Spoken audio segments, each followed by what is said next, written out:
오늘 주시는 말씀 같이 보겠습니다. 시편 23편 전체 말씀, 시편 23편 전체 말씀을 한 절씩 우리 교독하겠습니다. 여호와는 나의 목자시니 내게 부족함이 없으리로다. 그가 나를 푸른 풀밭에 누이시며 쉴만한 물가로 인도하시는도다. 내 영혼을 소생시키시고 자기 이름을 위하여 의의 길로 인도하시는도다. 내가 사망의 음침한 골짜기로 다닐지라도 해를 두려워하지 않을 것은 주께서 나와 함께 하심이라. 주의 지팡이와 막대기가 나를 안위하시나이다. 주께서 내 원수의 목전에서 내게 상을 차려주시고 기름을 내 머리에 부으셨으니 내 잔이 넘치나이다. 내 평생의 선하심과 인자하심이 반드시 나를 따르리니 내가 여호와의 집에 영원히 살리로다. 아멘. 김병헌 목사님은 이제 11월 29일, 11월 말 마지막 주일까지 이제 사역을 하시게 되고요. 그 후로는 이제 우리 교회에서 사역을 이제 끝내시고 12월 말부터는 안산에 있는 영광장로교회 담임 목사로 이제 취임을 하시어서 사역을 하시게 됩니다. 그래서 오늘 왜 그러면 오늘 고별 설교를 하냐? 왜냐하면 또 그동안 쭉 같이 하시다가 또 이번에 담임 목사로 청빙되어 가시는 분이 또 한 분 계세요.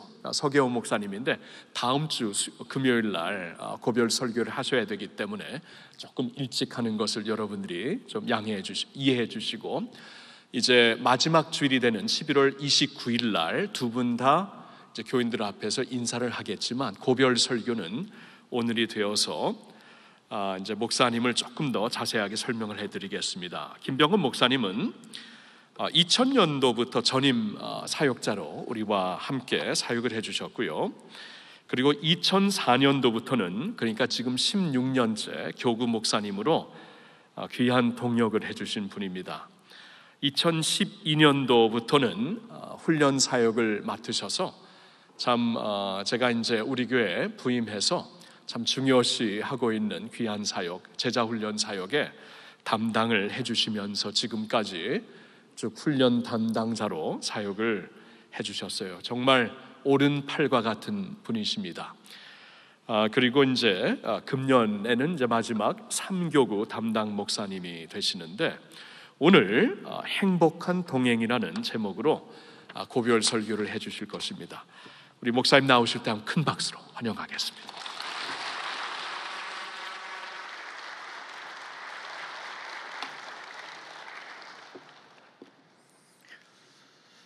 아, 97년도 6월 6일 할례교회에 첫 발을 디디게 된 때입니다. 그날이 참 눈에 선합니다. 제가 신학교 1학년 때 사역지를 놓고 참 많이 기도를 했었는데 그 기도의 응답이 이 교회로 오게 된 그런 스토리입니다. 또 후에 제가 그 내용은 좀 더 디테일하게 말씀을 또 나누도록 하겠습니다. 시작이 있으면 끝이 있는 것처럼 또 여기에 오랫동안 머물게 하신 하나님이 이제는 또 새로운 사역의 길을 열어주셔서 또 그 길을 위해서 준비하는 그런 시간들을 또 보내고 있습니다. 이제 고별 설교를 해야 된다는 그 상황 속에서 무슨 말씀을 전할까 이렇게 하나님께 묻고 또 기도하면서 시간을 보냈는데 이 본문을 이제 떠올리게 해주셨어요.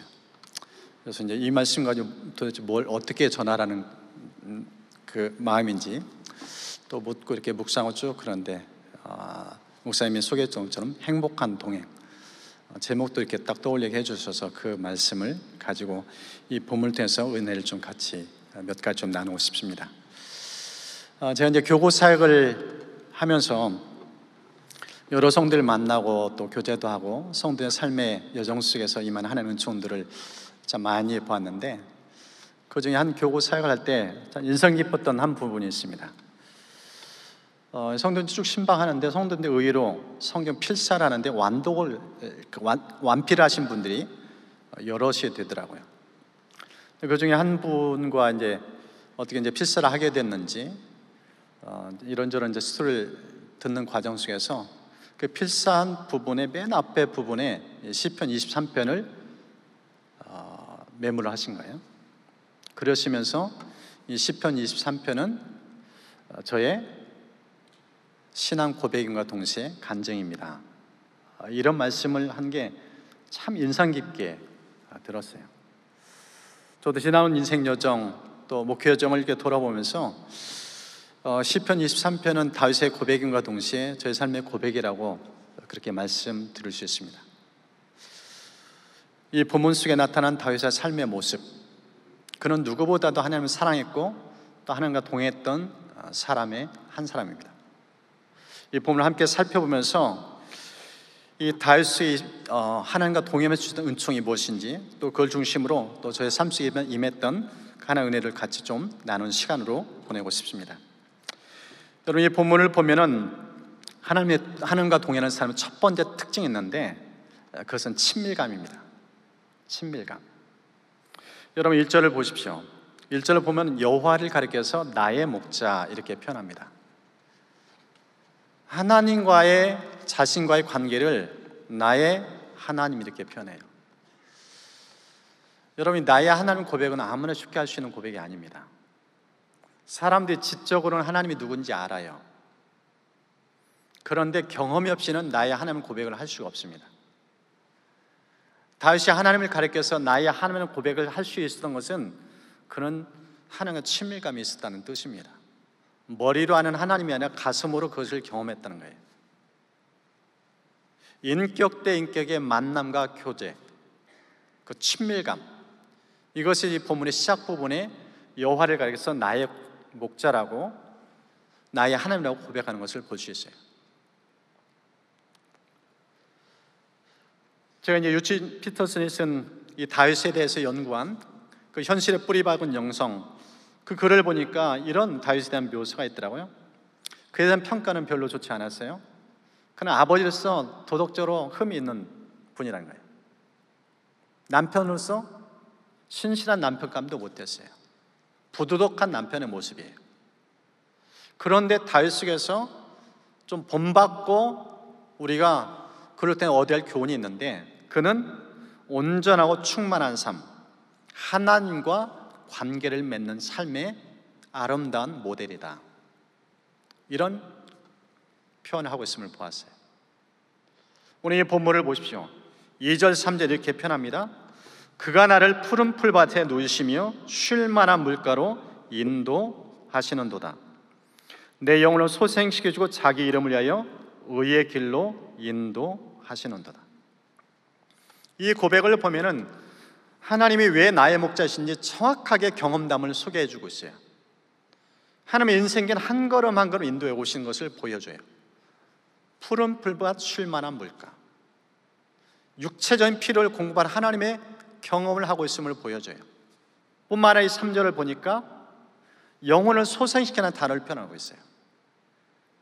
영적인 세계, 내적인 세계를 하나님 얼마나 깊이 있게 터치하시는지 전인적인 케어, 돌봄을 경험하고 있는 그의 삶의 간증을 이 성경에서 우리가 볼 수 있습니다. 여러분, 예수님께서 제자를 부르실 때요, 부르시면 첫 번째 목적이 있어요. 그것이 마가복음 3장 14절에 이렇게 표현합니다. 이에 열둘을 세우셨으니 이는 자기와 함께 있게 하시고. 무슨 뜻일까요? 예수님은 사역자로 부르지 않았다는 거예요. 사역 이전에 주님과 1대1 친밀한 교제 사귐, 이 우선순위로 부르셨음을 성경은 우리에게 말씀합니다. 제자는 처음에 그걸 몰랐어요. 그런데 사도 요한이 쓴 글을 보니까 요한일서 1장 3절에 이 세 번역이 이렇게 표현합니다. 우리가 보고 들은 바를 여러분에게도 선포합니다. 우리는 여러분도 우리와 서로 사귐을 가지기를 바라는 것입니다. 우리의 사귐은 아버지와 또 그의 아들 예수 그리스도와 함께 하는 사귐입니다. 예수님과 함께하는 사귐, 친밀감 있는 교제를 부르심, 자기도 그런 경험을 하고 있다는 거예요. 우리가 잘 알잖아요. 그는 우리의 아들이라는 별명을 가졌던 사람이에요. 성격이 부렸어요. 그렇던 사람이 예수님의 가슴에 기대어서 그 심장에 흘러나오는 사랑을 보고 느끼고 경험하면서 그 사랑의 사도로 바뀌어져요. 경험을 통해서 이런 고백들을 하고 있음을 보여줘요. 저도 이제 제 인생을 돌아보면서 제가 하나님과 친밀감으로 그 은혜의 세계로 들어가게 된 계기가 있었어요. 저는 고등학교 졸업할 때까지 예수님의 만남 전혀 없었어요. 하나님이 살아계시나 전혀 못 느꼈어요. 무신론자고 제가 인생의 주인이었지 하나님 예수님이 제 인생의 주인 전혀 와닿지 않았어요. 그러던 제가 어느 날 그냥 간 것이 교회였어요. 누가 전도도 안 했는데 그것도 81년 1월 첫째 주 주일날 그냥 가고 싶어서 한 게 교회였는데 그 발걸음은 지금까지 이어지고 있어요.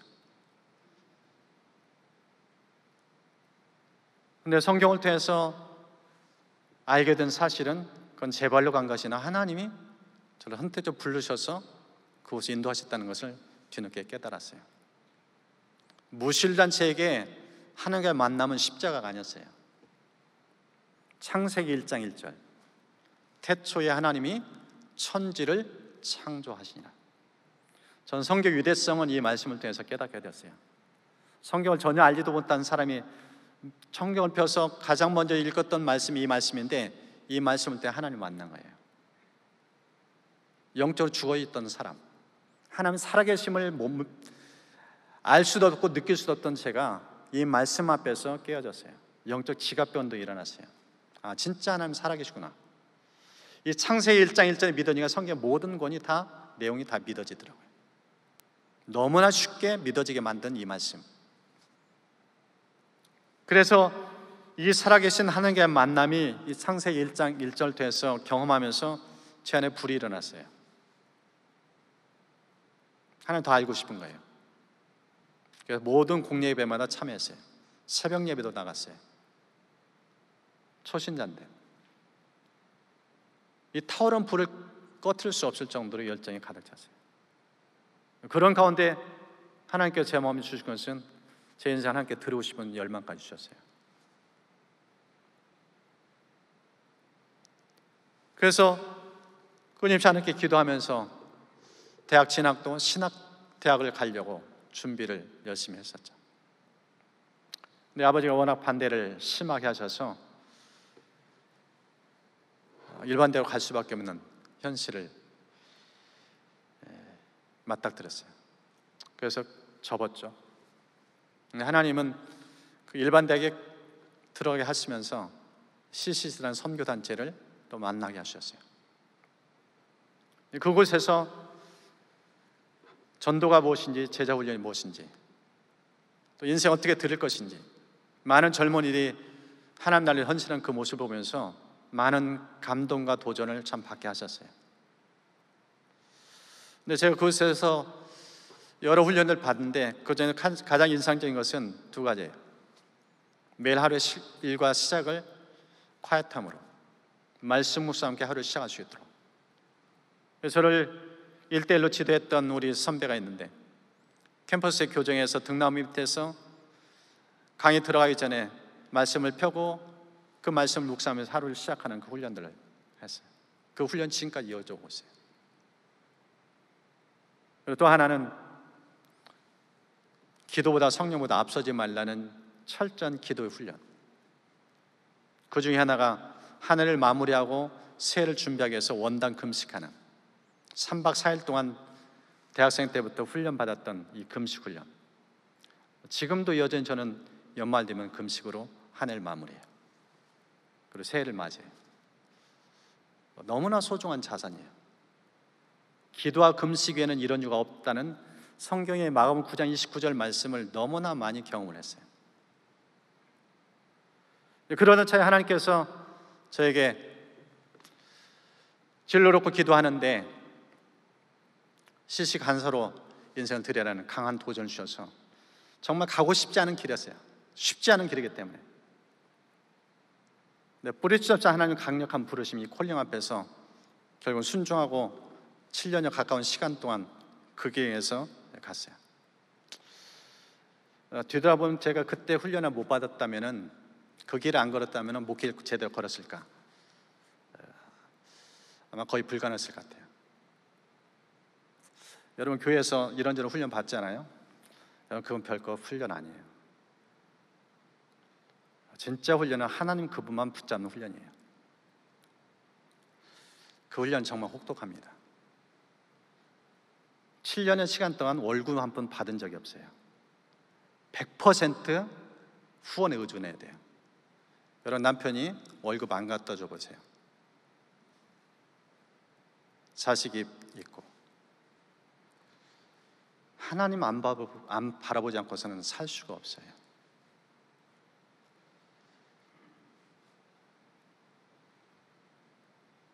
신물이 날 정도로 훈련을 받았어요. 너무 고되고 힘들어서 그만두고 싶은 때가 한두 번이 아니었어요. 근데 그런 훈련들 가운데서 하나님께서 저에게 참 일생 잊혀지지 않는 아주 중요한 훈련 한 가지를 시켰는데, 인사의 절대 주권자가 하나님이라는 훈련을 시켰어요. 이제 간사로 훈련 받으면서 수습 시절에 본부에 있는 한 행정부서에 맡아서 열심히 일을 했어요. 뭔가 잡다일을 다 하면서. 근데 이제 그 부서가 인사를 관장하는 부서라 그 인사 담당자가 한 해 말이 되니까 내년도에 어느 부서에서 일할 것인지 물어보더라고요. 자기가 담당자고 책임자니까 확실하게 그 부서로 보내겠다고. 그래서 저는 이 행정보다는 캠퍼스의 대학생들 만나면서 그들의 복음도 전하고 제자훈련을 하고 싶다고, 그 부서를 좀 보내달라고. 그래서 그렇게 할 걸 기대하고 기다리고 있었는데, 새해 첫 날이 됐는데 인사 발령된 이 서류를 딱 보니까 제 이름이 원위치예요. 다른 부서 발령도 아니고 그냥 현재 있는 그 부서에 그대로 일하게 만드는 거예요. 그때 수가 화가 났어요. 약속이나 말지, 책임지겠다 해놓고 이렇게 인사 발령되는 경우가 어디 있는가. 너무나 기분이 언짢았어요. 그래서 아예 안 나갔어요. 이런 단체는 신뢰가 안 간다. 더 이상 여기는 일할 곳이 못 된다. 그래서 일주일 동안 끙끙 앓으면서 그냥 집에 있었어요. 그때 집에 있으면서 하나님이 저를 찾아오셨는데, 재미난 것은 집에 있는 달력에 성경 구절이 있는 달력인데, 이 잠언서 3장 5절 6절 말씀으로 성령께서 저를 강하게 책망하셨어요. 너는 마음을 다해 여호와를 신뢰하고 내 명철을 의지하지 말라. 너는 범사의 그를 인정하라. 그리하면 내 길을 지도하시라. 특별히 6절 말씀, 너는 범사의 그를 인정하라. 범사의 그를 인정하라. 근데 그것을 하나님이, 성령께서 뭐라고 저에게 말씀하시면 책망하냐면은, 야, 이 녀석아, 인사를 사람이 하냐 하나님이 하지? 인사를 사람이 하냐 하나님이 하지? 이걸 여러 번 반복해서 강하게 질책하셨어요. 그때 제가 그냥 무릎 꿇었어요. 그리고 회개했어요. 잘못했다고. 이 사건 이후로 저는 철저하게 인사의 절대 주권을 믿고 하나님 앞에 물으면서 신앙생활 훈련을 했어요. 그리고 다시 부서에 가서 부서장님께 사과를 하고 순종하며 그 길을 계속 갔어요. 선교단체 참 쉽지 않았습니다. 여러 고비에서는 그 중에 가장 힘든 수 한 3번 있었어요. 너무 힘들어서 그때 일주일 작정하고 금식하면서 기도원에 갔는데, 해보면 알아요. 근데 올라간 목표는 딱 하나입니다. 하나님 불렀으니까 사직하고 싶다고, 마음에 사직선 품고 하나님 결제해 주십시오. 이제 딴 길 가고 싶습니다. 근데 하나님 결제를 안 해줘요. 2번째 또 갔는데 또 결제를 안 해줘요. 3번째 되니까 하나님이 금식 5일째 정확하게 한 말씀을 떠올리게 해주더라고요. 이제 가라. 그래서 신학교를 간 거예요. 이제 신학교 가서 열심히 공부를 했죠. 일반대 출신이기 때문에 신학 만만치 않았습니다. 가족이 있었지만은 기숙사 생활하면서 열심히 공부하는데 이제 사역질 놓고 또 기도할 수밖에 없는 상황. 그래서 제가 이제 하나님께 이제 구체적으로 기도 제목을 놓고 기도했어요. 저는 선교단체 활동을 오랫동안 했고 또 주로 교회보다는 선교단체 중심으로 이렇게 캠퍼스 생활 또 졸업이야 그렇게 지냈기 때문에 교회를 잘 몰라요. 신학교 가는데 목사님 추천서를 받았는데 아는 목회자가 거의 없어요. 그렇게 교회를 제가 시작한 상황이에요. 그래서 하나님께 이제 기도 제목을 아뢰면서 기도하는 가운데서 기도는 몇 가지가 쭉 정리가 되어야 되잖아요. 그 중에 첫 번째가 목회는 무엇보다 담임 목사님 잘 만들겠구나. 이게 상식이 딱 와닿더라고요. 그래서 첫 번째 기도 제목이 담임 목사님 좋은 분 만나게 해주십시오. 두 번째가 대학생 생활을 했기 때문에 젊은 생활 할 수 있는 교회를 보내십시오. 세 번째가 집이 성남이니까 성남에서 가까운 교회에 있으면 좋겠습니다. 그래서 제가 선교단체 하면서 이사를 참 여러 번 다녀서 하나 이사하는 게 진짜 싫어요. 이사 좀 안 갔으면 좋겠어요. 한 교회 가면은 좀 다소곳이 오랫동안 좀 있었으면 좋겠어요. 이런 기도들을 올려드렸어요. 그런데 이제 기도하는 가운데 전혀 제 마음속에서 기도 제목이 없었던 건데 기도하면 성령께서 시키시는 기도가 있어요. 기도하는데 성령께서 음성을 주더라고요. 어떤 음성이냐면요, 네가 갈 교회로부터 전화가 오도록 기도하라. 네가 갈 교회로부터 전화가 오도록 해라. 하나님 너무 명확하게 말씀하시는 거예요. 그 마음을 품고 기도하면 기도할수록 확신이 들어요. 아니나 다를까 어느 날 쪽지를 우리 선배가 전해줬는데 할례교회에서부터 연락이 왔다는 거예요. 그 쪽지 받고 온 것이 97년도 6월 6일 대학부 리더 수련이었어요. 수련 와서 말씀 전하라는 거예요. 기숙사에서 말씀을 준비하는데 말씀이 불의 망을 경험했어요. 얼마나 뜨거운지.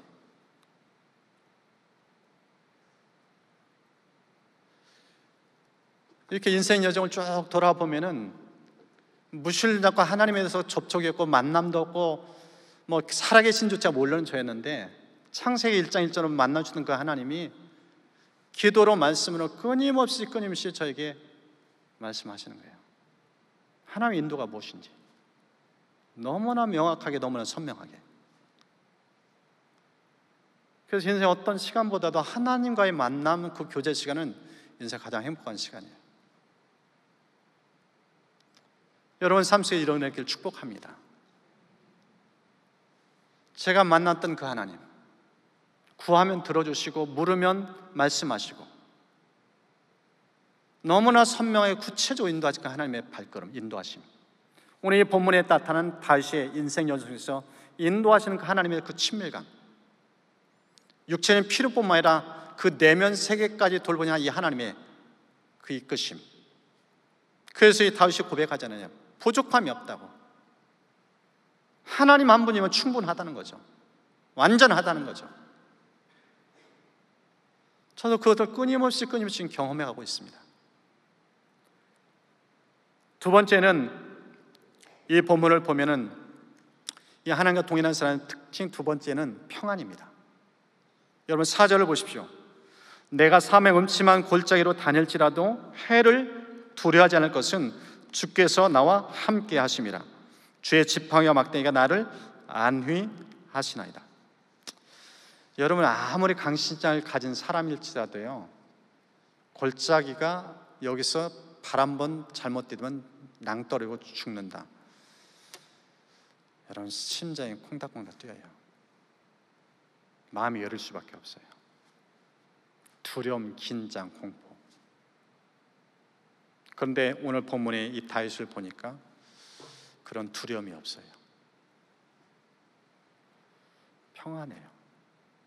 안정감을 누려요. 그 이유가 자기 곁에 하나님이 계시다는 거예요. 이거 잘 표현한 시편 3편인데 그 배경은 아들 압살롬이 반역한 상황이에요. 그 3편 1절 2절을 보니까 이렇게 표현해요. 여호와의 나의 대적 어찌 그리 많은지요? 일어나 나를 치는 자가 많으니이다. 많은 사람이 나를 대적하여 말하기를 그는 하나님께 구원을 받지 못한다 하나이다. 이 사무엘하 15장 12절에 보니까 이스라엘 민심이 다 압살롬에 갖다 표현하고 있어요. 단기를 들으니까 벌써 대세가 아들이 흘러간 걸 보고 다리했던 마음이 완전히 돌아서 버린 거예요. 우군이 별로 없어요.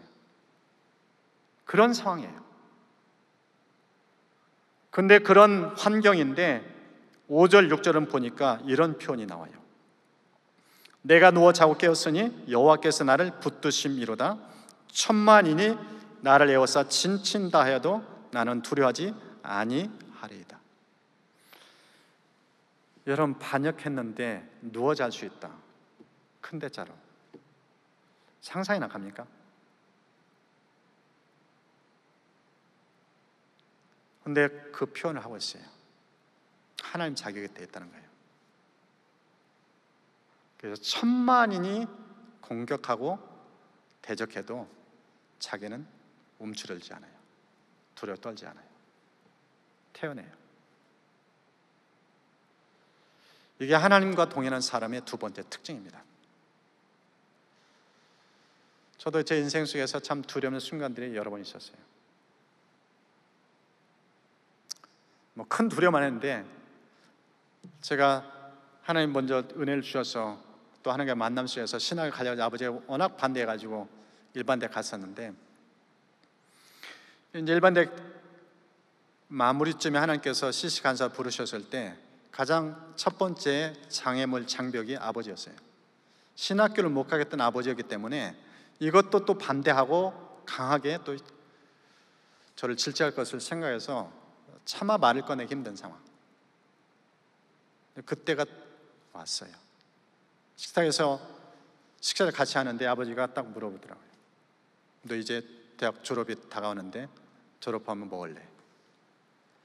근데 이날 걸 생각하고 하나님께 열심히 기도했었어요. 그리고 기도 부탁도 했었고.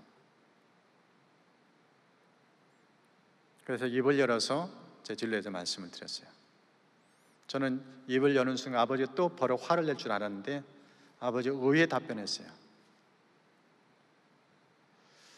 네가 그 길을 간다면은 말리지는 않겠다.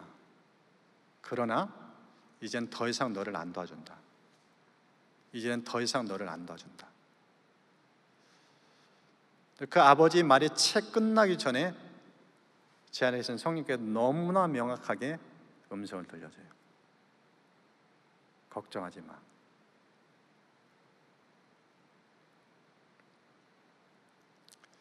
이제 네 인생은 하늘 아버지 내가 책임져 주마. 이제 네 인생은 하늘 아버지 내가 책임져 주마. 너무나 명확한 음성이었어요. 너무나 명확한 음성. 그래서 나를 만드신 하나님, 나를 가장 잘 아는 하나님, 내 인생의 모든 미래까지 다 아시는 그 하나님, 그 하나님께서 여러 상황 속에서 간섭과 이끄시는 것을 참 많이 경험했어요. 한 번은 간사 시절에 앞이 안 보일 만큼 그런 순간이 있었어요. 원당 금식해요. 전부 다 함께 금식하고 이제 새해를 맞이해야 되는데 금식 다 끝나고 학생들 다 떠나고 같이 일하던 간사들도 숙소를 이제 짐을 정리해서 다 가는데 저만 홀로 숙소에 남아 있는 순간이 있었어요.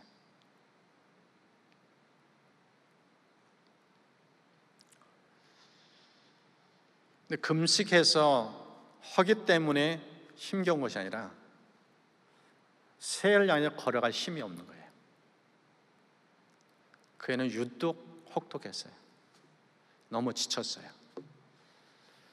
새해 태양이 안 떴으면 할 정도로 고단했어요. 너무 지치고 힘든, 몸도 마음도 완전히 눌려있을 그 순간, 그때 하나님께 외마디 기도를 올려드렸어요.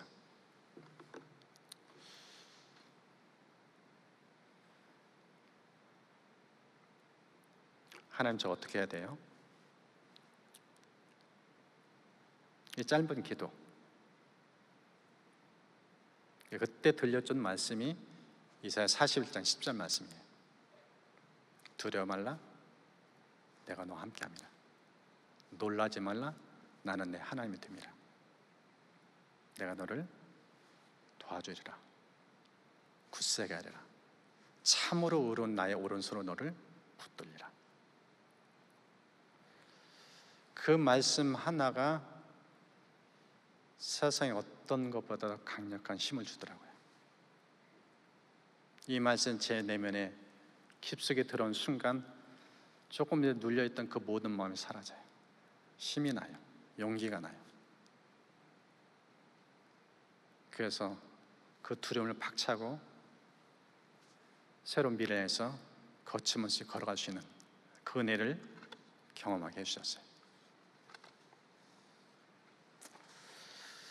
하나님 은혜로 우리 할렐교회에 왔었죠. 그때가 97년도 IMF가 딱 터지기 전에.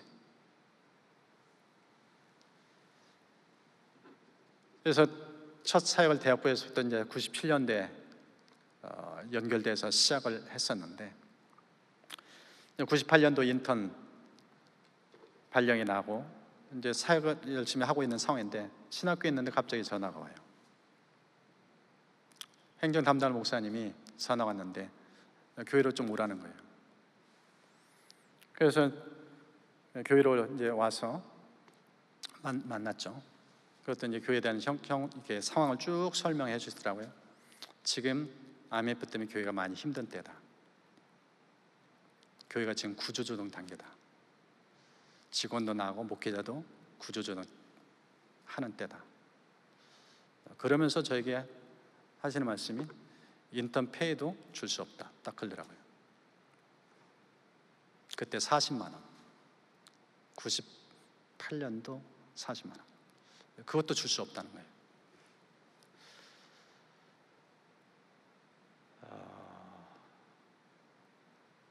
그런데 제 마음에 두려움 그건 없었어요. 저는 늘상 IMF였어요.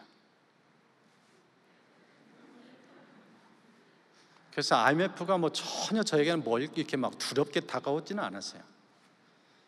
CC 간사 시절 늘상 IMF였기 때문에 뭐 IMF는 온 나라가 소동치고 이런데 저는 뭐 그런 건 없었어요. 근데 이제 그런 경험을 한 거예요. 그런 경험을. 근데요, 놀라우신 그 하나님 이끄심을 봤어요. 98년째 학업을 하면서인데 공부가 잘 돼요. 이상스럽게 잘 돼요.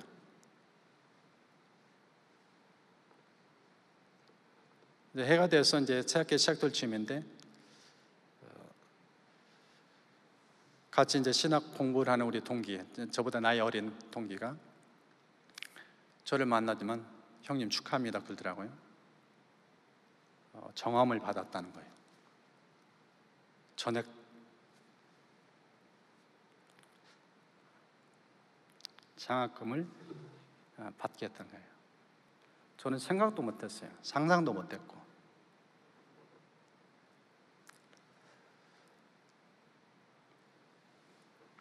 저는 그 사건을 경험하면서 하나님 다 보고 계시는구나.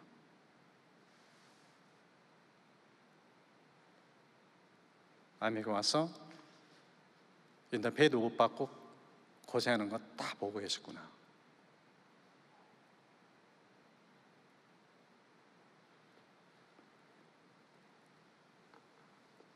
그런 경험을 통해서 하나님에 대해서 얼마나 제가 이렇게 즐기는지요. 한 번은 이제 우리 교회에서 저 행정 맡아 우리 담임 목사 이제 3기 사역 하는데 2012년 그때 뭐 여러 사역들을 쭉 하는데 저희 목사님 오늘 갑자기 사역 엑스포 얘기를 꺼내지면 그것 좀 맡아서 하라고. 우리 목사님이 장점과 하나는요, 뭐가 딱 필이 꽂히면 그냥 툭 던져요. 근데 그 공을 받는 사람은 거의 죽어나가요. 목사님 한번 툭 던졌는데 그때부터 이제 이 짐이 와 닿는 거예요. 책자 하나 딱 던져주면서 해보라는 거예요. 근데 해봤어야죠. 조직도 없었어요. 예산도 없었어요. 근데 저는 성경에서 여러 일을 많이 해봤기 때문에 일에 대해서 그렇게 힘들거나 그런 건 없습니다. 척 보면 일이 되게 보이기 때문에. 근데 이것은 해보지 않았어요. 그러다 보니까 일의 덩치가 커요. 이런 상황 속에서 이제 일은 해야 되고 사람들과 이제 미팅을 해야 되는데, 만나서 이렇게 회의를 해보면은요, 완전 회의 끝나면 완전 산으로 가요. 목표가 안 보여요. 각자 속에는 옳은 대로. 이게 회의 끝나는 결론의 얘기예요. 너무나 마음은 터져요. 그리고 시간은 점점 다가오고. 근데 제가 생애 처음으로 경험했던 일인데, 이 심장이 너무 뛰고요. 그때 밤 11시가 넘었어요. 11시 반쯤. 다 퇴근하고 혼자 사무실에 앉아 있는데, 이 사역 에피소드 생각하면 아무것도 안 보여요. 백지예요. 그리고 점점 긴장, 두려움. 그걸 딱 경험하면서 큰일 나겠다, 이런 마음이 생긴 거예요. 몸에 이상 징후까지 느낄 정도로. 그런데 그때 하나님이 딱 주신 마음은, 이것은 사람이 할 일이 아니구나. 이건 내 힘과 지혜와 경험은 도저히 풀 수 없는 거구나. 그래서 새벽마다 이걸 가지고 하나님께 나갔어요. 어떻게 해야 돼요? 누구와 해야 돼요? 묻고. 그때마다 하나님 일을 척척척 진행시키는 경험하세요. 그리고 예산이 확보되고 사람들이 모이고 일이 윤곽이 드러나고, 그리고 은혜 가운데 사역 액수를 마치는, 도전이고 긴장이고 어려운 순간이었지만은 그 하나님 함께 하심을 통해서 평안을 누리는 이런 경험들을 할 수 있도록 그런 은혜들을 하나님 부어주셨어요. 그러면 시편을 보면요, 다윗이 이런 표현을 해요. 16편 8절에 나는 늘 내 앞에 여호와를 모셔두었습니다. 주님께서 늘 내 오른편에 계심으로 내가 결코 흔들리지 않을 것입니다. 하나님과 동행하는데요, 그 특징이 뭐냐? 견고함이에요. 위축이 없어요. 흔들리지 않아요. 이 대범성, 이 안정감, 반석 같은 그 마음의 태도, 이게 하나님 동행하는 사람의 특징이라는 거예요. 여러분, 코로나 상황 만만치 않죠? 위축감은 다가오죠. 걱정할 필요 없어요. 오늘 이 본문에 보였던 다윗의 모습, 사망의 음침한 골짜기, 거기에 하나님이 있다는 거예요. 함께 하신다는 거예요. 여러분, 환경 보면 우리가 주눅들 수밖에 없습니다. 마음이 위축당할 수밖에 없어요. 그러나 그 환경을 다스리고 주관하시는 하나님의 큰 손을 바라보면은 그 상황 속에서 평안을 누릴 수 있습니다. 저 이런 삶에 이루는 길 축복합니다. 세상은 요동쳐도 나와 늘 함께 하시는 주님, 그 손 붙잡고 가면은 인생길이 늘 평안해요.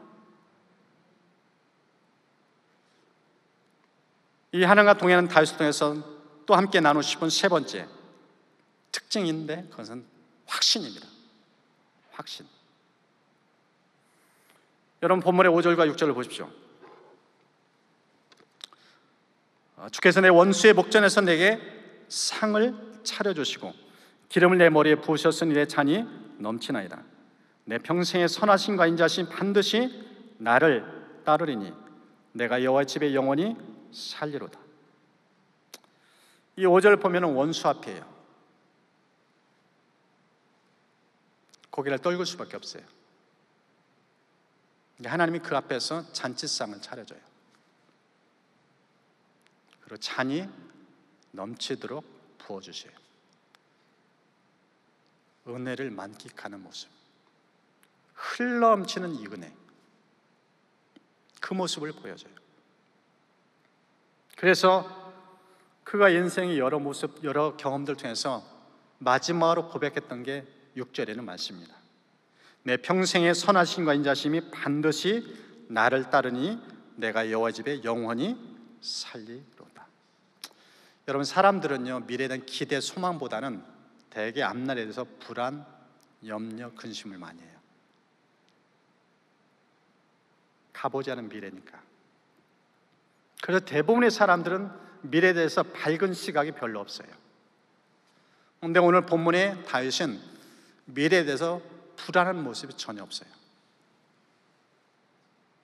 그 눈이 너무나 밝아요.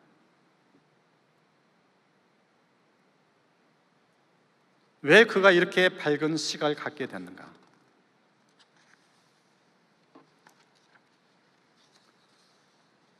여기 있는 편 그 자체입니다. 내 평생의 선하심과 인자심이 반드시 나를 따른다. 하나님이 푸른 추장 쉴 만한 물가로 인도해 오셨어요. 그리고 사막의 음침한 골짜기에서도 평안을 누리게 해주셔요. 그리고 원수 앞인데 원수 앞에서 주눅들지 않게 하셔요. 흘러넘치는 은혜를 부어주는 걸 보게 돼요. 이런 다양한 인생 경험을 통해서 그가 했던 고백은 확신이에요. 내 인생의 미래는 밝다. 내 인생의 미래는 휘황찬란하다. 앞날이 기대된다. 내일의 태양 뜨는 것이 너무나 설레인다. 이런 고백을 하고 있는 거예요.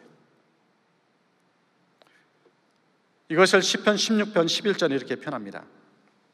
주께서 생명의 길을 내게 보이시리니 주의 앞에는 충만한 기쁨이 있고 주의 오른쪽에는 영원한 즐거움이 있나이다. 생명의 길로 묘사하고 있어요. 찰길이에요. 그 길 보는데 발걸음이 너무너무나 경쾌해요. 그래서 기쁨, 즐거움이라는 단어로 묘사하고 있어요.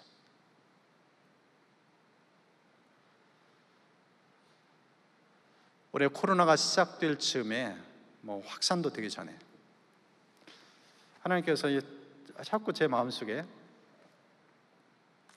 좀 나하고 좀 시간을 좀 많이 가졌으면 좋겠다, 이런 마음을 계속 메시지를 주셨어요. 근데 주어진 일과 스케줄이 있기 때문에 좀 부담이 되고 처음 막 즉각 순종 안 했어요. 근데 계속적으로 주시는 마음이에요. 그래서 어떻게 시간을 낼까 고민하다가 좀 더 일찍 일어나자. 그래서 마음의 결단이 새벽 2시였어요. 근데 2시에 일어난 기억이 별로 없어요.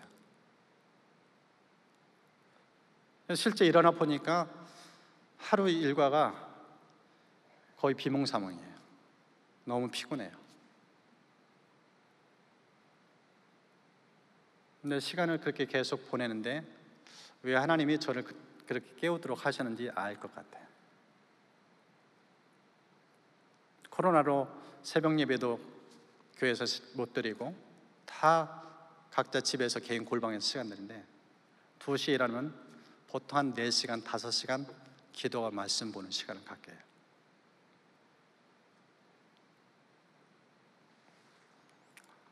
어떤 날 말씀을 읽다가 가슴이 뜨거워져요.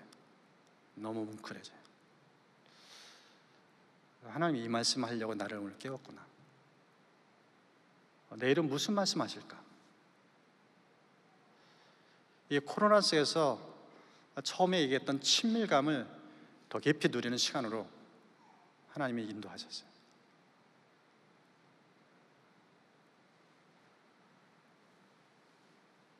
그러는 가운데 진로에 대한 또 마음도 주시고 그래서 기도도 하고 그러다가 청빙 공고를 본 거예요. 목사님 말씀 드리고 지원하고 또 면접 인터뷰에 오라니까 면접도 가고 또 설교하러 오라고 하니까 설교로 가고 그래서 이제 거의 끝무렵이 돼서 8월쯤이면 이제 모든 결과가 나와야 되는데 그때 또 이 수도권의 재확산 때문에 결과가 전혀 알 수가 없어요. 3개월이 그냥 흘러갔어요. 이제 그러던 차에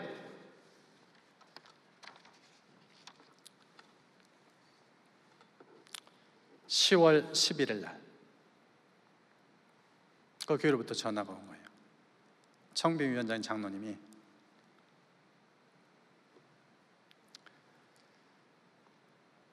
오늘 공동의회에서 저희 교회 담임 목사로 청빙하게 됐다고 그 소식을 이제 받았어요.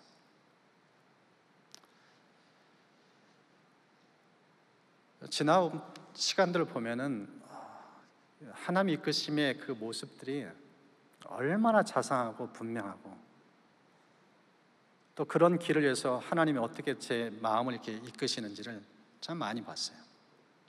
더 놀라운 것은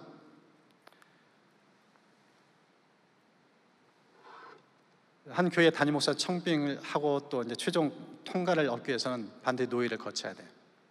그래서 이 노예는 이제 제가 지금 가게 될 이 교회에 소속한 노예는 11월 달에, 보통 10월 달에 노예했는데 11월 9일 날 이제 노예를 해서 또 오락에서 거기를 갔어요. 근데 가서 제가 놀라운 것을 이제 본 거예요. 노예 순서를 쭉 보는데 그 노예장이 노예 참석한 목회자들에게 나눌 말씀을 딱 하는데, 제가 선교의 사역을 마무리하고 신하고 가고 그 금식하며 기도할 때 주셨던 그 말씀이 그대로 거기에 있는 거예요.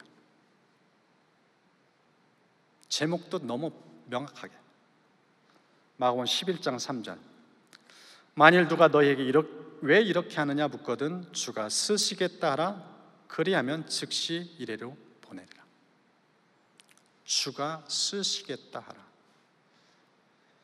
그때 주셨던 말씀인데, 이 노예에서 노예장님 통해서 주시는 이 말씀이, 내가 너를 이 교회로, 이 노예로 인도한 분이 나 하나님이다. 내가 너 쓰려고 여기로 불렀다. 너무나 명확한 강한 확신을 주더라고요. 그 말씀을 통해서. 제가 노예장 미리 만나서 이 말씀 전해라고 섭외한 것도 없어요. 가서 딱 보니까 그 말씀이에요. 하나님의 이끄심은 한치의 오차도 없고 너무 선명하고 너무 분명해요.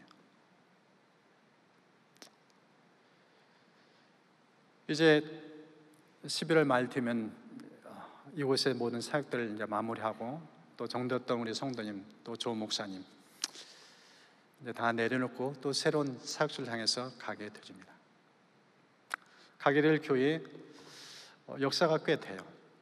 83년도에 세워졌고 교회 규모도 상당히 됩니다. 그게 외적인 모습이에요.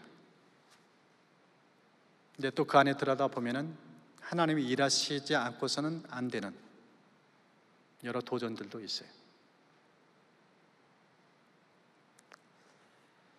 근데 하나님 주시는 마음은 그 교회 주인은 나다. 나만 바라보라.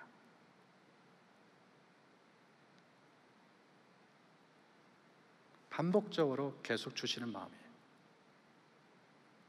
그래서 주님이 어떻게 일하실지 기대감이 있어요. 지난 주일 40주년 예배를 드리면서 참 벅찬 기대, 기쁨, 감사가 참 가득했는데 마음으로 그런 기도가 나오더라고요. 이제 얼마 있으면 40주년 예배 드리는데 하나님 이 감격을 주세요. 이 기쁨을 주세요. 그 기도를 올려드렸어요. 여러분, 인생 홀로 걷지 않습니다. 전능자 하나님이 나의 아버지시고 선한 목자이십니다. 그분은 세상 끝날까지 늘 나와 동행하신다고 약속을 해주셨습니다. 저는 무신론자였어요. 하나님 인도조차 몰랐어요. 근데 교회를 인도하셨고 성경을 펼치게 만드셨고 기도하면 들으시고 말씀을 묵상하면은 하나님이 무엇을 말씀하시는지 정확하게 보이고, 그런 여정을 계속적으로 경험해 가고 있습니다. 다윗의 하나님이 저희 하나님이고 저희 하나님이 여러분 하나님이신 줄 믿습니다. 그 하나님은 어제나 오늘의 영원토록 변함이 없습니다. 그래서 과거에 있었던 한 스토리가 아니라 지금도 경험되어지고 또 내일 또 모레도 앞으로 미래에 펼쳐질 그 하나님의 모습이 얼마나 아름다울지, 그런 벅찬 기대감을 가지고 인생을 걷는 그 은총기를 축복합니다. 정말 예수 믿는 것 받은 증거 많습니다. 예수님과 동행하면 인생 행복으로 가득 찹니다. 다윗이 나처럼 행복한 사람이 나와보라, 이런 고백을 한 이 선언이 시편 23편인데 저도 감히 그런 고백들을 해가고 있습니다. 여호와 하나님이 나의 목자가 되시면 우리 인생 그분으로 족합니다. 그분이 책임져 주십니다. 그분이 선하심 인자심으로 우리 평생 이끄실 뿐만 아니라 영원한 천국에 이를 때까지 그 은혜의 세계로 이끄실 믿습니다. 저 여러 사람이 그 은총을 누리고 나누면서 하나님과 행복한 동행할 수 있기를 주의 이름 축복합니다. 참 좋으신 주님, 너무너무 감사합니다. 나를 만드신 하나님, 나를 지으시고 내 삶을 돌보시며 내 인생 끝날까지 책임지시는 그 하나님, 그 하나님이 나의 목자, 나의 구원자, 나의 친구이심을 감사합니다. 그 주님과 친밀한 동행하기 원합니다. 이 코로나가 우리를 위협하고 힘들게 할지라도 사망의 음침한 골짜기 속에서 함께했던 이 다윗이 고백했던 그 하나님, 우리도 경험하며 평강 가운데 살 수 있도록 은총을 더하여 주옵소서. 나의 평생의 선하심과 인자심이 반드시 나를 따르니 내가 여호와의 집에 영원히 살리로라, 이 고백이 우리 평생의 고백이 될 수 있도록 역사하여 주옵소서. 그 주님의 손 붙잡고 끝까지 믿음으로 경주하고 하나님 앞에 섰을 때 그 좋으신 주님께 감사와 찬양, 영광 올릴 수 있도록 그렇게 우리 인생길을 선하게 인도해 주옵소서. 감사하고 예수님 이름으로 기도드립니다.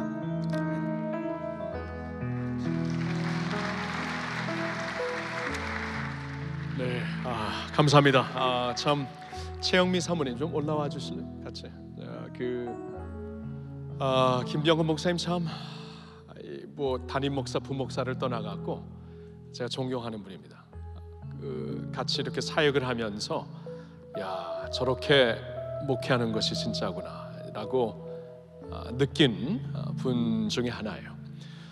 그래서 참 너무 감사하고요. 지난 23년의 여정, 진짜 하나님이 움직이시지 아니하면 움직이지 않는 그러한 분입니다. 하나님께서 아주 가장 적합한 시간에 보내시는 곳으로 믿고요. 너무 감사하고 정말 축복하고 싶어요. 그래서 이 시간에, 그리고 이제 사역은 사실 이런 남편하고 같이 살려니까 얼마나 힘들겠어요. 그렇죠? 조금 힘들 것 같죠? 굉장히. 새벽 2시에 하나님이 좀 나하고 시간 보내자면 새벽 2시에 일어나는 사람이니까 얼마나 힘들겠어요. 그래서 제가 최영민 사모님 좀 올라오시라 그랬어요. 그래서 참 두 분을 축복하고 정말 그 주님의 사랑으로 이제 보내드리고 싶은데, 먼저 우리 삼교구 총무님께서 꽃을 준비했는데, 야, 이런 것까지 고별 설교 금요일날 하는데, 자, 받으세요. 감사합니다. 감사합니다. 당신은 하나님의 은혜 안에 있는 축복의 통로. 우리 한번 목사님과 사모님을 향해 손을 들고 노래하죠. 당신은 하나님의, 당신은 하나님의 언약 안에 있는 축복의 통로. 당신을 통하여서 열방이 주께 돌아오게 되리. 우리는 하나님의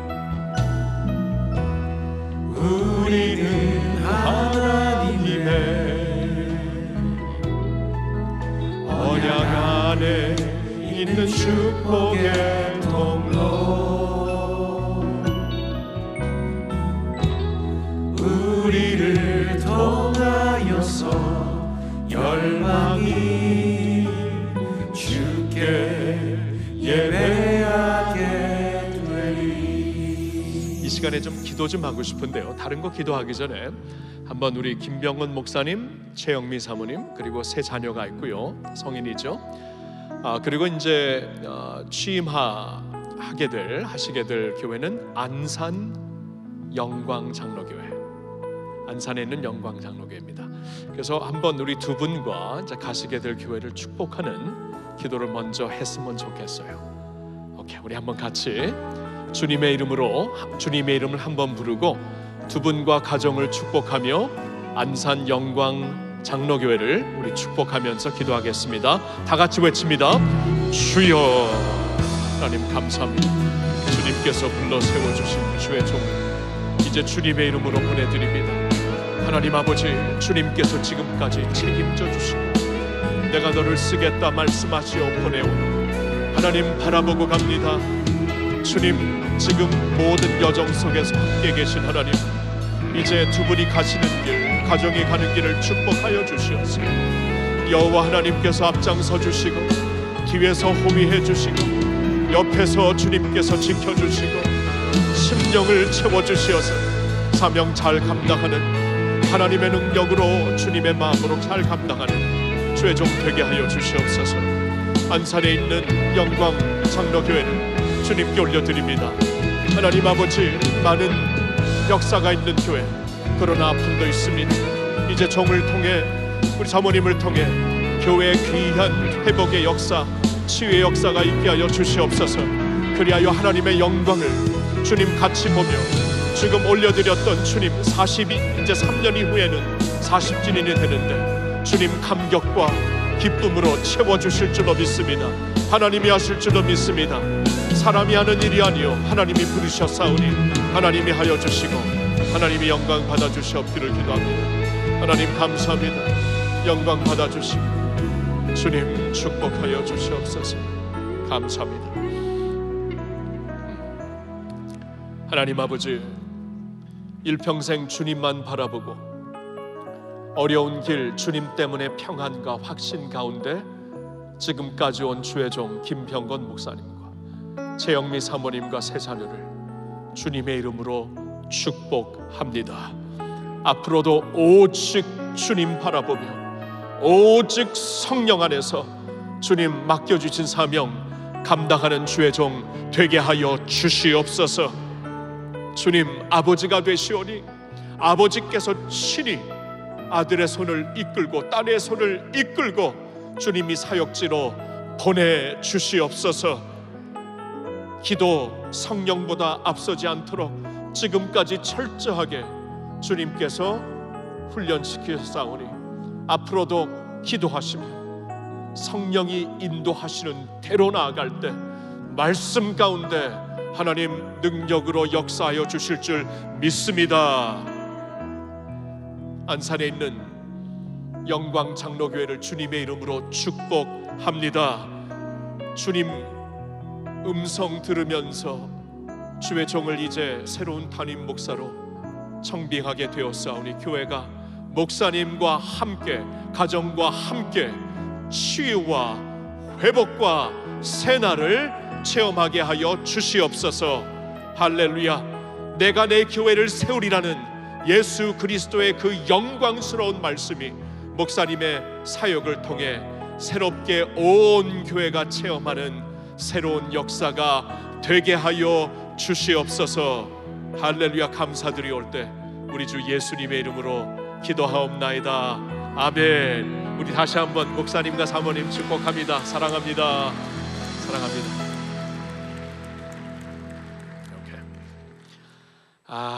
그래요. 아직 열흘 동안 더 계십니다. 오늘 고별 설교하고 왜 주일날 여기 있느냐 그러지 마시고 29일까지는 사역하시니까 그렇게 하시고 여러분이 만나실 때 마음껏 축복하시고 또 기도해 주시기를 바랍니다. 오늘 주신 말씀 기억하면서 날마다 숨쉬는 순간마다 내 앞에 어려운 일 보지만 주님 우리와 함께 하십니다. 주님이 항상 함께 하십니다. 우리의 신앙 고백으로 올려드립시다. 날마다 숨쉬는 순간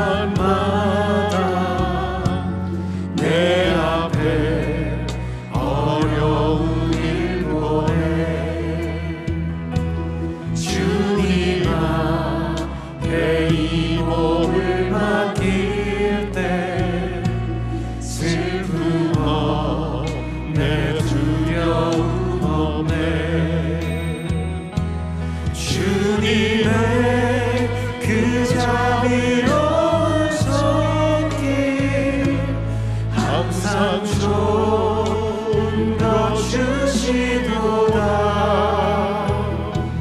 사랑스레 내 아픔과 기쁨을 수고와 평화와 안식을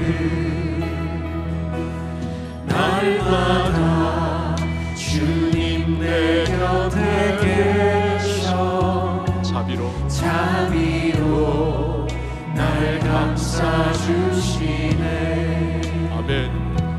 주님 앞에 이 몸을 맡길 때 힘주시 내 위로함 주네 어린 나를 품에 안으시사 항상 평안함 주시도다 내가 살아 숨을 쉬는 동안 살리시 나 약속하셨네 인생의 어려운 순간마다 주의 약속 생각해보네 내 맘속에 믿음 잃지 않고 말씀 속에 위로를 얻네 주님의 도우심 바라봅니다. 주님의 아멘. 도우심 바라보며 모든 어려움이 기도다 흘러가는 순간순간마다 주님 약속 새겨봅니다 흘러가는 순간순간마다 흘러가는 순간순간마다 주님 약속 새겨봅니다 아멘. 우리 한번 눈을 감고 시편 23편에 이 저자로 사용받은 분은 다윗. 우리가 설교에서도 들었지만 다윗은 사실 그렇게 겉으로 보기에는 훌륭한 사람이 아니었습니다. 훌륭한 아버지도 아니었고 훌륭한 남편도 더더욱 아니었습니다. 근데 참 그 다윗이 왜 그렇게 하나님의 마음에 합한 자였는가 생각해보면 참 그러한 연약함 가운데 어리석은 자신의 모습을 그냥 주님께 성들이 때 던지는 사람이었죠. 그리고 주님만 붙잡는 사람이었죠. 주님만 의지하며 그 약속 붙잡고 사는 사람이었죠. 참 우리가 배워야 할 다윗의 모습입니다. 그리고 주님을 그렇게 의지하고 따르는 사람이었기 때문에 순간순간마다 내가 주님의 약속 안에 있구나. 원수의 목전 앞에서도 하나님이 차려주시는 상을 만끽할 수가 있고, 그렇죠? 사망의 음침한 골짜기를 다닐지라도 그곳에서 주님의 지팡이와 막대기를 이렇게 느끼며 체험하며 살았던 사람입니다. 먼저 기도할 것은 하나님, 이 다윗의 하나님이 우리의 하나님인 줄 믿습니다. 하나님, 우리도 어떠한 상황 가운데 어린아이처럼 우리의 연약한 모습 그대로 하나님 앞에 달려나와 주님을 붙잡고 하루하루 주님을 의지하며 주님이 주시는 평안 안에서, 확신 안에서 살게 하여 주시옵소서. 어린아이와 같은 믿음, 오늘 우리의 어려운 상황 속에서 오직 주님만 붙잡고 주님만 의지하는 그 믿음, 그러한 믿음을 우리 안에 허락해 주시고 그렇게 주님과 동행하는 저희가 되게 해 주옵소서. 그런 기도 주님 앞에 올려드립시다. 간절한 마음으로 어린아이처럼 주님 앞에 기도합니다. 하나님 아버지, 이 시간에 우리는 모두 다 연약함 가운데 주님 앞에 나옵니다. 연약함 가운데 주님 앞에 나와, 부서짐 가운데 주님 앞에 나와 주님을 바라보며 의지합니다. 다윗처럼 말씀의 약속 붙잡고 말씀 안에 살아가길 원합니다. 주님의 약속 붙잡고 약속을 실현하며 살아가기를 원합니다. 하나님, 그러한 믿음이 우리에게 필요합니다. 주님, 확신을 갖는 믿음, 평안 속에 사는 믿음, 주님과 밀접하게 친밀하게 동행하며 갖는 믿음, 우리의 믿음이 되기를 원합니다. 하나님, 지금 우리가 다른 것을 주님 앞에 드릴 것도 없고 다른 것을 주님이 우리에게 요구하시는 것이 아닌 줄 믿습니다. 나의 의는 믿음으로 말미암아 살리라. 주님, 그 순수한 믿음 가지고 주님의 음성 들으며 주님 기도하면서 살기를 원합니다. 주님, 그렇게 살게 하여 주시옵소서. 아픔 가운데, 어려움 가운데, 원수의 목전 앞에서 하나님의 영광을 돌려보며 사는 저희들이 되게 하여 주시옵소서. 그렇게 될 줄로 믿습니다. 하나님, 그렇게 되기를 원합니다. 주님과 깊이 동행하는 저희들이 되기를 원합니다. 아버지, 원합니다. 이러한 모든 것이 주님과의 친밀함에서 시작된다고 말씀을 들었습니다. 코로나로 인해 참 예배 드리는 상황마저도 어떻게 될 줄 모르는 현실 가운데 우리가 하나님 앞에 드릴 수 있는, 또 붙잡을 수 있는 것 하나가 무엇일까? 그러한 상황 가운데서도 여전히 하나님과 동행하며 친밀함을 가지며 사는 것입니다. 이 시간 우리가 좀 기도하고 싶은 것은, 주님, 다윗처럼 친밀하게 주님을 따르며 주님의 음성을 들으며 주님의 빛 가운데 사는 저희들이 되게 하여 주시옵소서.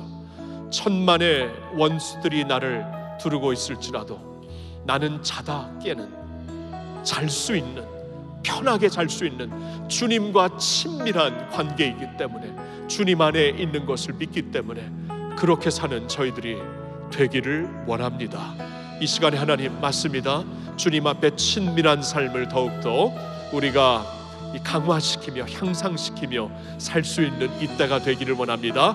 이 코로나 시기를 지나면서 주님과 더욱더 친밀히 동행하는 저희들이 되게 해 주옵소서. 그렇게 주님 앞에 약속하며 그렇게 결단하며 사는 저희들이 되게 하옵소서. 시편을 애쓰면서 주님 시편 기자들처럼 우리가 주님 안에서 사는 저희들 되게 해 주옵소서. 우리 간절한 마음으로 그렇게 한번 기도해 봅시다. 주여 외치며 기도합시다. 주여. 주님, 이때 우리는 주님을 더욱더 붙잡습니다. 힘들면 힘들수록 주님을 더욱더 붙잡습니다. 외로우면 외로울수록 주님을 더욱더 붙잡습니다. 주님, 우리가 병들과 아플 때 낫는 것을 우리의 목적으로 두지 말고 주님과 가까이 하는 것을 목적 두게 하여 주시옵소서. 어려울 때 어려움에서 극복하는 것, 우리가 나음을 받는 것, 구원을 받는 것을 목적으로 두지 말고 주님께 더욱더 가까이 가는 것을 목적 삼게 하여 주시옵소서. 주님, 그리하여 이때 더욱더 주님과 함께 동행하며 깊이 동행하며 주님, 우리의 포도나무 되시는 주님과 연결되어 사는 저희들이 되기를 원합니다. 시편을 쓰면서 말씀 속으로 깊이 들어가게 하옵시고 말씀이 나의 삶의 기도가 되고 삶의, 주님, 우리의 삶의 터두리가 되고 삶의 간증이 되게 하여 주시옵소서. 말씀이 나의 삶의 실현이 되고 실화가 되고 주님, 리얼리티가 될 수 있는 그러한 축복으로 살기를 원합니다. 주님, 이 믿음, 이 주님과 친밀한 믿음 속에 사는 주님의 모든 백성들이 되기를 원합니다. 할렐루야. 주님을 찬양합니다. 주님을 경배합니다. 주님을 바라봅니다. 주님, 감사합니다. 고마우신 주님, 다윗의 하나님이 우리의 하나님이며 주님 성경에 있는 모든 저자들의 하나님이 우리의 하나님이요 사랑하는 목회자의 하나님이 우리의 하나님임을 믿습니다. 주님 다윗처럼 여호와는 나의 목자시니 내가 주 안에서 누우며 쉬며 먹으며 마시며 사망의 골짜기를 지날지라도 주님의 지팡이를 따라 지나며 원수의 목전에서도 하나님께서 허락하시는 승리자의 기쁨의 잔을 그리고 그러한 그 식탁을 누리며 살 수 있는 저희들이 되게 하여 주시옵소서. 이것은 아버지 주님과 친밀하게 사는 자들만 누릴 수 있는 축복이오니 아버지 코로나 시대를 지나면서 더욱더 주님과 친밀하게 걸으며 주님과 함께 동행하는 하나님의 백성들 모두가 되게 하여 주시옵소서. 주의 말씀이 나의 양식이 되고 성령님 안에서 기도하는 것이 나의 호흡이 되고 하나님을 경외하며 주님의 빛 가운데 사는 것이 나의 삶의 간증이 되게 하여 주시옵소서. 도리 어려울 때 주님과 더욱더 가까워졌다 늘 고백하며 살 수 있는 하나님의 모든 자녀들 되게 하여 주시옵소서. 감사와 영광 주님 앞에 올려드리올 때 우리 주 예수님의 이름으로 기도하옵나이다. 아멘. 오 신실하신 주님을 한번 이 시간 찬양하겠습니다. 하나님은 한 번도 나를 실망시키신 적이 없으시고 언제나 공평과 은혜로 나를 지키십니다. 오 신실하신 주, 주의 이름을 찬양합니다. 하나님 한 번도 나를 실망시킨 적 없으시고 언제나 공평과 은혜로 나를 지키셨네. 오 신실하신 주, 오 신실하신 주, 내 너를 떠나지도 않으리라. 내 너를 버리지도 않으리라. 약속하셨던 주님, 그 약속을 지키사 이후로도 영원토록 아멘. 나를 지키시리라 확신하네. 지나온 모든 세월들 지나온 모든 세월들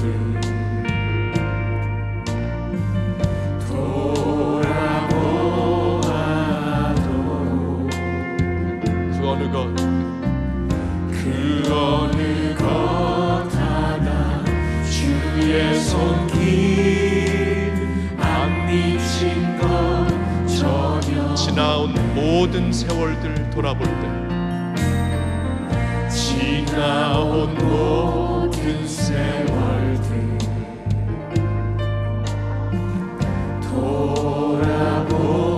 돌아보아도 그 어느 것 하나 주의 손길 안 미친 것 전혀 아멘. 오 신실하신 주, 오 신실하신 주, 오 신실하신 주, 내 너를 떠나지도 않으리라. 내 너를 버리지도 않으리라. 약속하셨던 주님,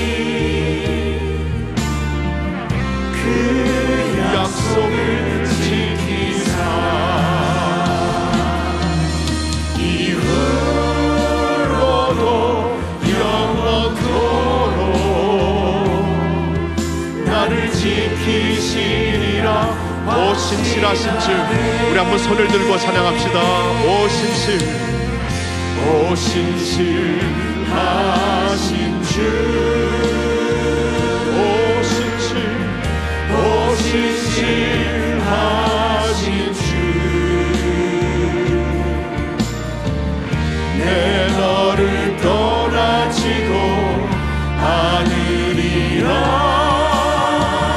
내 너를 버리지도 않으리라.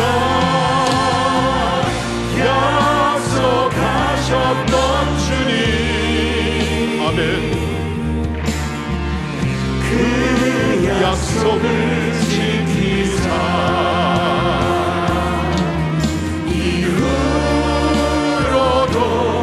영원토록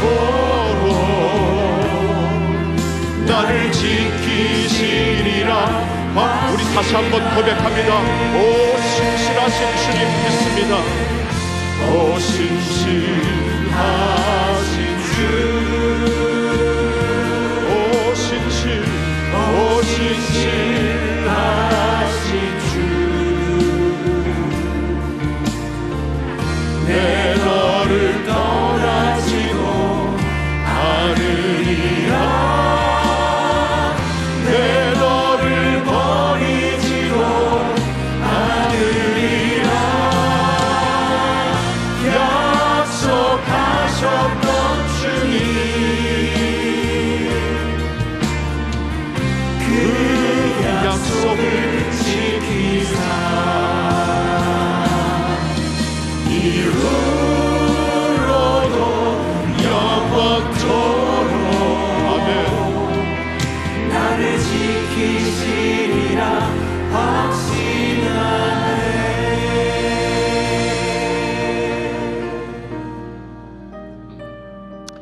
하나님께서 오늘 좀 특별히 우리에게 좀 약속을 하시며 확신시켜 주시는 것 같아요. 여러분 한번 오른손을 가슴에 대실까요? 가슴에 대시고요. 여러분 지금 가장 두려워하고 힘들어하고 안타까워하는 것을 떠올려 보십시오. 지금 여러분에게 가장 가슴을 무겁게 하는 일들, 요소들 지금 한번 떠올려 보세요. 가장 힘든 것. 자, 주님의 약속입니다. 내 너를 떠나지도 아니하고 버리지도 아니하리라. 나의 신실함으로 너와 함께 하리라. 아멘입니까? 이 시간에 하나님이 주시는 약속으로 받으시고 한번 이 시간에는 이런 기도를 드려볼까요? 무슨 간구한 기도보다도 하나님, 신실하신 주님을 나는 믿습니다. 그리고 이 상황 가운데, 이 어려움 가운데 나와 함께 하심을 확신합니다. 하나님 감사합니다. 하나님 감사하며 이제 하나님을 더욱더 의지하며 살겠습니다. 평안함을 누리며 확신 가운데 살겠습니다. 여러분 그러한 기도를 한번 주님 앞에 드려봅시다. 나는 하나님을 믿습니다. 확신 가운데 평안함을 누리며 살겠습니다. 감사합니다. 신실하신 주님을 찬양합니다. 그러한 기도를 주님 앞에 이 시간에 그 어려움 상황을 떠올리면서 그 가운데서 그 기도를 주님 앞에 드려보겠습니다. 주님 한번 부르고 기도합시다. 주여, 주님 믿습니다. 감사합니다. 주님 감사합니다. 주님 확신합니다. 주님 찬양합니다. 주님은 신실하십니다. 주님은 성실하십니다. 주님은 나의 아버지이십니다. 나를 떠나지도 아니하고 버리지도 아니하실 주님을 믿습니다. 감사합니다. 이 어려움 가운데, 아픔 가운데, 위태로움 가운데 주시는 약속임을 믿고 감사드립니다. 감사합니다. 미리 감사합니다. 미리 감격합니다. 확신합니다. 주여, 주 안에서 감사합니다. 주 안에서 평안하겠습니다. 주 안에서 확신하겠습니다. 감사합니다. 주님 앞에 이미 다 맡깁니다. 맡긴 자들로서 이제 확신하며 살겠습니다. 주님 감사합니다. 영광 돌립니다. 할렐루야, 할렐루야. 주님 감사합니다. 찬양합니다. 오늘 주의 백성들이 우리의 삶에 지금 큰 짐으로 와 닿아 있는, 오늘 나의 앞에 큰 아픔과 어려움과 두려움으로 와 닿아 있는 그 요소들을 주님 앞에 다 올려드리고, 그 가운데서 내가 반드시 너와 함께하리라, 내가 반드시 너를 붙잡아 주리라, 내가 반드시 나의 오른손으로 너를 도와주리라 약속하시는 주님의 말씀을 아멘으로 받습니다. 아멘으로 받습니다. 주님, 오늘 주님의 신실하심을 찬양드리며 모든 영광 받으실 주님 앞에 감사와 감격의 기도를 올려드리오니, 주여, 우리가 이제 주님이 주시는 평안함 가운데 살게 하옵소서. 확신 가운데 서게 하여 주시옵소서. 주님이 행하실 새 일을 믿음으로 기대하며 살게 하여 주시옵소서. 예수를 믿는 자들에게 반드시 끝이 처음보다 좋은 줄로 믿습니다. 반드시 끝이 영광스러울 줄로 믿습니다. 그 결말을 믿기 때문에, 이미 약속으로 받았기 때문에 주님을 감사하며 감격하며 담대하며 살게 하여 주시옵소서. 할렐루야. 모든 영광 주님께 올려드리오며 우리 주 예수님의 이름으로 감사드리며 기도하옵나이다. 아멘. 주님께 영광의 박수 올려드립니다. 할렐루야. 우리 다 같이 일어나 찬양할까요? 내 모든 것, 나의 생명까지 다 주님 앞에 드립니다. 어린 양 찬양하며 경배합니다. 찬양과 경배로 마칩니다. 할렐루야. 내 모든 것, 나의 생명까지 다 주님 앞에, 다 주님 앞에 드립니다.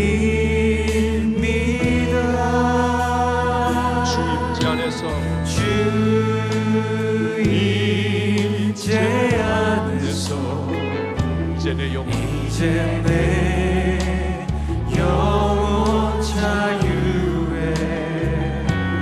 내가 주의 거룩한 이름을 높이며 예배하리. 어린 양, 어린 양 찬양하리. 내 평생 그 하나로 충분해요. 어린 양 찬양하리. 내가 주의 임재 안에서 아멘. 내 모든 것, 내 모든 것, 내 생명도 나의 생명까지 아멘. 주님 앞에 다 드립니다. 다 주님 앞에 드립니다. 주 임재 안에서 이제 내 영혼 자유해. 내가 주의 거룩한 이름을 높이며 예배하리.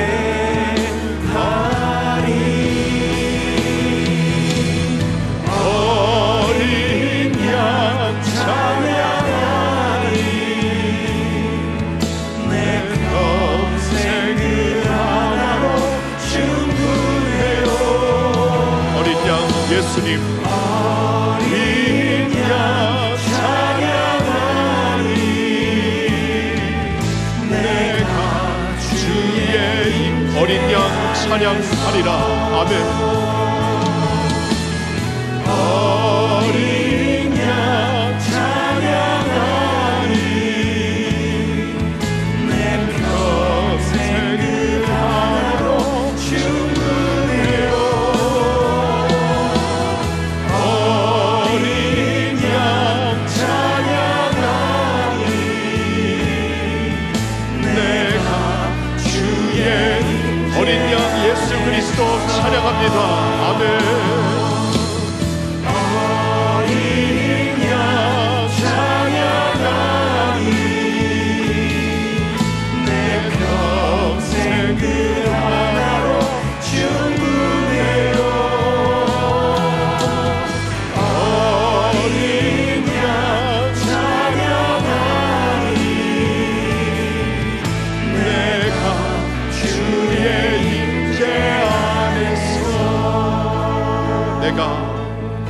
내가 주의 임재 안에서. 할렐루야. 주님께 모든 영광 올려드립니다. 할렐루야. 할렐루야.